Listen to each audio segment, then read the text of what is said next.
আমরা দুর্নীতির ব্যবস্থায় ফিরে যাইতে চাই না, আমরা মাফিয়া তন্ত্রের ব্যবস্থায় ফিরে যেতে চাই না।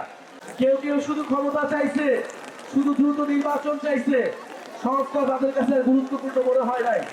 আমাদের আহ্বানে যারা আপনারা নেমেছিলেন, আমাদের আহ্বানে যারা এসে শহীদ হয়েছিলেন, তাদের প্রতি আমাদের দায়বদ্ধতা আছে।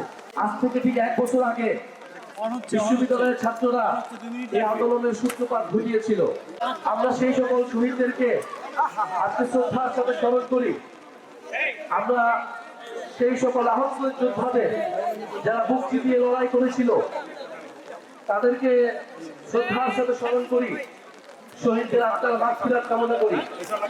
আপনারা জানেন যে জুলাই গণ অভ্যুত্থানের মাধ্যমে স্বৈরাচারী ফ্যাসিস্ট একটা সরকারের, শেখ হাসিনা সরকারের পতন ঘটেছিল।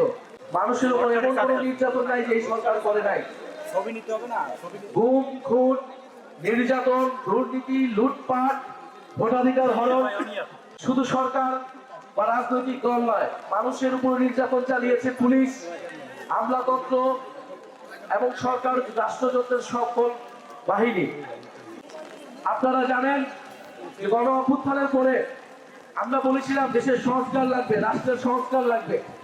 আমরা পুরনো ব্যবস্থায় ফিরে যেতে চাই না, আমরা দুর্নীতির ব্যবস্থায় ফিরে যেতে চাই না, আমরা মাফিয়া তন্ত্রের ব্যবস্থায় ফিরে যেতে চাই না। আমাদের আন্দোলনের সময় আমাদের স্লোগান ছিল বৈষম্য, বৈষম্য বিরোধী সমাজ করতে হবে। সমাজে নানা ধরনের বৈষম্য, ধর্মের বৈষম্য, শ্রমিকের সাথে বৈষম্য, এই সকল বৈষম্য, গরিবের সাথে বৈষম্য, এই বৈষম্যগুলো দূর করতে হবে। ফলে এই যে গণ অভ্যুত্থানের পরে আমরা একটা সরকার পাইছি, সকলে মিলে আসুন এই সরকারকে সহযোগিতা করি এবং দেশটাকে নতুন করে গড়ে তুলি। কিন্তু আমাদের সেই আহ্বানে সবাই সাড়া দেয় নাই। কেউ কেউ শুধু ক্ষমতা চাইছে, শুধু দ্রুত নির্বাচন চাইছে, সংস্কার তাদের কাছে গুরুত্বপূর্ণ মনে হয় নাই। কিন্তু আমরা বলছি সংস্কার লাগবে এবং এই আওয়ামী লীগের বিচার লাগবে এবং একটা নতুন সংবিধান লাগবে। সংস্কার, বিচার, নতুন সংবিধানের মাধ্যমে আমরা দেশটাকে পুনর্গঠন করব। দেশের অর্থনীতি, দেশের সংস্কৃতি সবকিছুকে আমরা নতুন করে ফেলে যাব।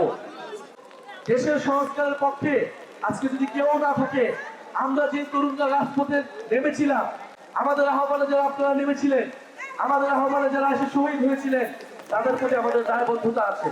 আমরা রাজপথ থেকে সরে যেতে পারি না। ঝড় বৃষ্টি যা কিছুই হোক না কেন, আমাদের রাজপথে আমাদের লড়াই চালিয়ে যেতে হবে।